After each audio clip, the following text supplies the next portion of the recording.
2 दिसंबर 1984 की रात भोपाल इंडिया में किसी भी दूसरी रात की तरह शुरू हुई। परिवार सो रहे थे। उन्हें उस जहरीले बादल का कोई अंदाजा नहीं था जो उन्हें घेरने वाला था। यूनियन कार्बाइड कॉरपोरेशन के एक पेस्टिसाइड प्लांट से एक जानलेवा गैस मेथिल आइसोसायनेट का रिसाव हुआ।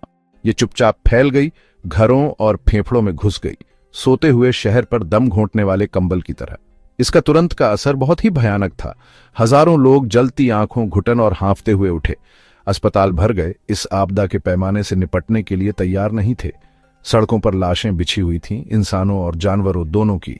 रसायनों की बदबू हवा में भारी थी। इस त्रासदी का एक भयानक प्रमाण। दुनिया ने डर के मारे देखा, जैसे जैसे मौतों का आंकड़ा बढ़ता गया। कुछ ही दिनों में यह हजारों तक पहुंच गया। आगे आने वाले लंबे समय के दुखों की एक भयानक झलक। भोपाल गैस त्रासदी औद्योगिक आपदा का पर्याय बन गई। कॉरपोरेट लापरवाही की मानवीय कीमत की एक कठोर याद। दुनिया ने शोक मनाया, लेकिन बचे हुए लोगों के लिए असली दुःस्वप्न अभी शुरू ही हुआ था। वे शारीरिक और भावनात्मक जख्मों को सहते रहे। उनकी जिंदगी हमेशा के लिए बदल गई। उस रात के तुरंत के भयावह मंजर के बाद भोपाल के बचे हुए लोगों के लिए एक धीमी, दर्दनाक हकीकत सामने आई। अदृश्य जहर ने उनके शरीर और उनके जीन्स पर अपनी छाप छोड़ दी। सांस की पुरानी बीमारियां आम हो गईं। उस गैस की एक निरंतर याद जो उनके फेफड़ों में घुस गई थी। बच्चे विकृतियों के साथ पैदा हुए, पीढ़ियों से चली आ रही एक दुखद विरासत। लंबे समय तक चलने वाले स्वास्थ्य के बुरे नतीजे शारीरिक बीमारियों से आगे तक फैले हुए थे। मानसिक स्वास्थ्य समस्याएं, जिनमें पीटीएसडी और डिप्रेशन शामिल हैं, समुदाय में आम हो गईं। सदमे से पैदा हुई एक खामोश महामारी। पर्यावरण पर इसका असर भी उतना ही विनाशकारी था। कारखाने की छोड़ी हुई जगह पर हजारों टन जहरीला कचरा पड़ा रहा, जिससे मिट्टी और भूजल जहरीला हो गया। यह दूषित पानी खाने की चीजों में चला गया, जिससे बीमारी का एक दुष्चक्र बन गया। सामाजिक आर्थिक नतीजे बहुत ज्यादा थे। इस आपदा ने कारखाने के पास रहने वाले सबसे गरीब समुदायों को सबसे ज्यादा प्रभावित किया। उन्हें गरीबी और खराब स्वास्थ्य के चक्र में फंसा दिया। महिलाओं, जो अक्सर परिवार में देखभाल करने वाली होती है, ने इस संकट का सबसे ज्यादा बोझ उठाया। बीमार परिवार के सदस्यों की लंबी देखभाल से उनका जीवन और भी बोझिल हो गया। त्रासदी के बाद सभी की निगाहें यूनियन कार्बाइड कॉरपोरेशन पर टिकीं। लापरवाही और लागत में कटौती के आरोप जल्दी ही सामने आ गए। सबूत मिले कि कंपनी ने सुरक्षा से ज्यादा मुनाफे को प्राथमिकता दी थी, चेतावनी के संकेतों को नजरअंदाज किया और पर्याप्त सुरक्षा उपायों को लागू करने में विफल रही। कंपनी की प्रतिक्रिया की व्यापक रूप से अपर्याप्त और असंवेदनशील होने के लिए निंदा की गई। जिम्मेदारी लेने के बजाय वे एक लंबी कानूनी लड़ाई में उलझ गए। जवाबदेही से बचने के लिए वकीलों की एक फौज को काम पर लगाया।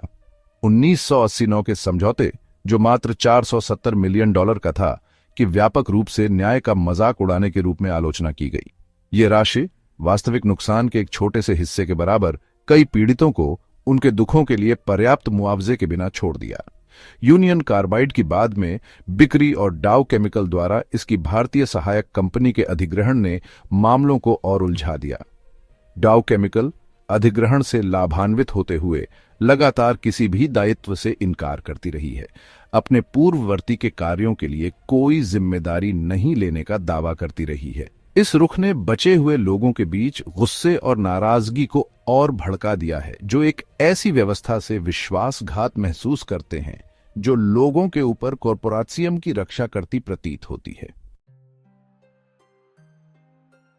भारी चुनौतियों के बावजूद भोपाल के बचे हुए लोगों का हौसला नहीं टूटा है।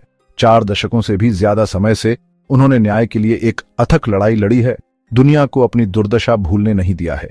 बचे हुए लोगों के समूह सामने आए हैं, जो जवाबदेही, पर्याप्त मुआवजा और लंबी अवधि की चिकित्सा देखभाल की मांग कर रहे हैं। उन्होंने विरोध प्रदर्शन किए हैं, मुकदमे दायर किए हैं और सरकारों की पैरवी की है। हर गुजरते साल के साथ उनकी आवाजें मजबूत होती जा रही हैं। उनकी मांगें सरल लेकिन गंभीर हैं। दूषित जगह को साफ करो, प्रभावित सभी लोगों के लिए पूरी स्वास्थ्य सेवा प्रदान करो और इस त्रासदी के अपराधियों को न्याय के कटघरे में लाओ। भोपाल की लड़ाई सिर्फ मुआवजे से ज्यादा की है। यह सम्मान की लड़ाई है, पहचान के लिए और उस भयानक रात के साये से मुक्त भविष्य के लिए। जैसे जैसे दुनिया औद्योगिक आपदाओं और कॉरपोरेट लापरवाही के लगातार मौजूद खतरे से जूझ रही है, भोपाल की कहानी एक कठोर याद दिलाती है मुनाफे की खोज कभी भी मानव जीवन की कीमत पर नहीं होनी चाहिए। भोपाल की गूंज को चेतावनी के रूप में काम करना चाहिए, सख्त नियमों, कॉरपोरेट जवाबदेही के लिए और एक ऐसी दुनिया के लिए जहां ऐसी त्रासदियां फिर कभी न दोहराई जाएं।